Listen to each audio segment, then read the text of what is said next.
Welcome to Telugu business news episode 7. Byju's US Delaware supreme కోర్టులో ఒక case ఓడిపోయింది. $1.2 బిలియన్ లోన్ తీసుకుంది బైజూస్ ఒకప్పుడు యూఎస్ కంపెనీస్ దగ్గర. ఆ లోన్ అగ్రిమెంట్ ప్రకారం యూఎస్లో ఉండే బైజూస్ ఆల్ఫా అనే కంపెనీని మొత్తాన్ని కొలాటరల్గా పెట్టింది. అంటే లోన్ కట్టకపోతే ఆ కంపెనీ వాళ్ళ చేతిలోకి వెళ్ళిపోద్ది. అప్పుడు ఆ కంపెనీలో ఏమేమైతే అసెట్స్ ఉంటాయో, అది ల్యాండ్ అయినా, బిల్డింగ్ అయినా, రిమైనింగ్ ఏదైనా, వాటన్నిటిని అమ్మేసి వాళ్ళు మనీని తీసుకోవచ్చు. ఇప్పుడు అదే జరిగింది. కేసు ఓడిపోయింది కాబట్టి ఆ కంపెనీ వాళ్ళ కంట్రోల్లోకి వెళ్ళిపోతుంది. యూఎస్ అండ్ ఇండియాలో ఇలాంటి లోన్ డిఫాల్ట్ కేసులు చాలానే ఉన్నాయి బైజూస్ మీద. నెక్స్ట్, అన్ఎంప్లాయ్మెంట్ గురించి డేటా వచ్చింది. పీరియాడిక్ లేబర్ ఫోర్స్ సర్వే ప్రకారం గవర్నమెంట్ డేటా ఇది. లాస్ట్ ఇయర్తో కంపేర్ చేస్తే యూత్ అన్ఎంప్లాయ్మెంట్ స్లైట్లీ పెరిగింది. లాస్ట్ ఇయర్ 10% ఉంటే ఈ ఇయర్ 10.2% ఉంది. 0.2% పెరగడం కూడా చాలా ఎక్కువ, ఎందుకంటే కొన్ని కోట్ల మంది ఉండే కంట్రీ కాబట్టి మనది. 0.2% పెరిగిందని కూడా లక్షల మందికి జాబులు రావట్లేదు అనే మీనింగ్ అనమాట. ప్రజెంట్ ఇండియాలో ఇది మేజర్ ఇష్యూ, అన్ఎంప్లాయ్మెంట్, జాబులు లేవు. ఎస్పెషల్లీ యూత్ అన్ఎంప్లాయ్మెంట్, అంటే 15 years నుంచి 29 years ఏజ్ గ్యాప్లో ఉండే వాళ్ళంతా యూత్ అన్ఎంప్లాయ్మెంట్లోకి వస్తారు. వీళ్ళలో చాలా ఎక్కువ ఉంది అన్ఎంప్లాయ్మెంట్. నెక్స్ట్, రీసెంట్గా మనం న్యూస్ చూసాం, క్వాల్కమ్ వాళ్ళు ఇంటెల్ కంపెనీని కొనేసేదాన్ని చూస్తున్నారు అని చెప్పి. ఇంటెల్ కంపెనీ ఒకప్పుడు మార్కెట్ లీడర్ ప్రాసెసర్స్ అండ్ చిప్స్లో, ఇప్పుడు కష్టాల్లో ఉంది. బిజినెస్లో దాని డామినేషన్ తగ్గిపోయింది కాంపిటీటర్స్ వచ్చిన తర్వాత. రెవెన్యూ అండ్ ప్రాఫిట్ కూడా ఇంటెల్కి తగ్గిపోతున్నాయి లాస్ట్ ఫ్యూ ఇయర్స్లో. ఇప్పుడు న్యూస్ ఏంటంటే, అపోలో గ్లోబల్ మేనేజ్మెంట్ వాళ్ళు, ఇది ఒక పెద్ద ఇన్వెస్ట్మెంట్ కంపెనీ, వాళ్ళు ఇంటెల్లో ఒక $5 billion ఇన్వెస్ట్ చేస్తామని చెప్తున్నారు కంపెనీని మళ్ళీ రివైవ్ చేసే ప్లాన్లో. ఇప్పుడు ఇంటెల్ వాళ్ళు దాని మీద ఇంకా డెసిషన్ తీసుకోలేదు. ఇంటెల్ వాళ్ళు ట్రై చేస్తున్నారు మళ్ళీ కంపెనీని రివైవ్ చేసేదానికి. ఈ ప్రాసెస్లో రీసెంట్గా అమెజాన్తో ఒక $multi-billion డీల్ కూడా ఫైనల్ అయింది.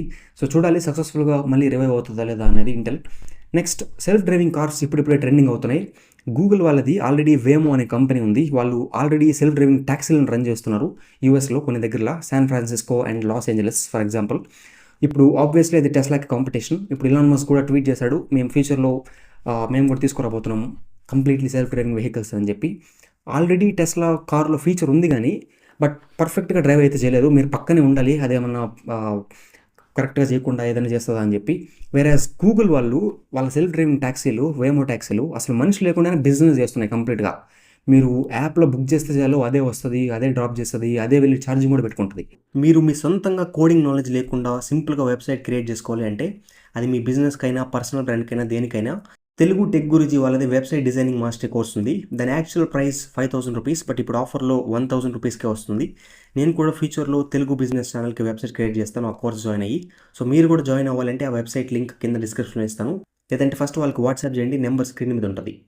Next, Karnataka IT minister Priyank Kharge ఒక బోల్డ్ అలిగేషన్ చేశాడు. సెమీ కండక్టర్ కంపెనీలని వేరే స్టేట్స్కి రానివ్వకుండా గుజరాత్కే అన్నింటినీ తీసుకుని వెళ్తున్నారు అని చెప్పాడు. ఇందులో నిజంగా మెరిట్ ఉంది. మీరు ఏదైనా చూడండి, మేజర్ కంపెనీస్ అన్నీ గుజరాత్కే పోతున్నాయి.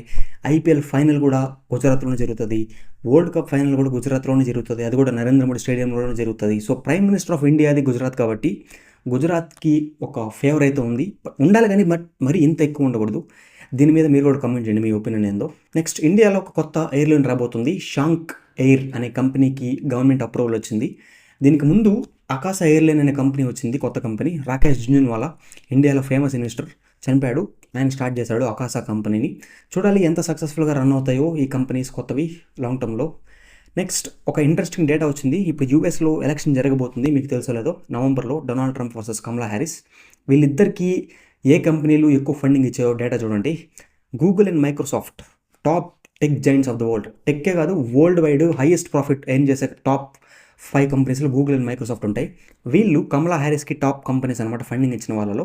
డొనాల్డ్ ట్రంప్కి American airlines and Walmart and Boeing, వీళ్ళు టాప్ ఫండర్స్. బట్ ట్రంప్ కంటే హ్యారిస్కే ఎక్కువ ఫండింగ్ వచ్చింది ఓవరాల్గా.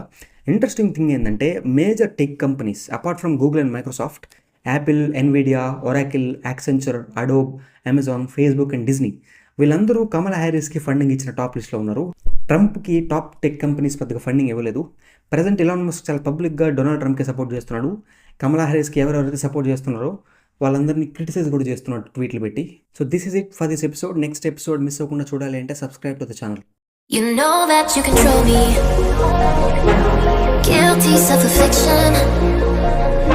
Prey on me when I'm lonely.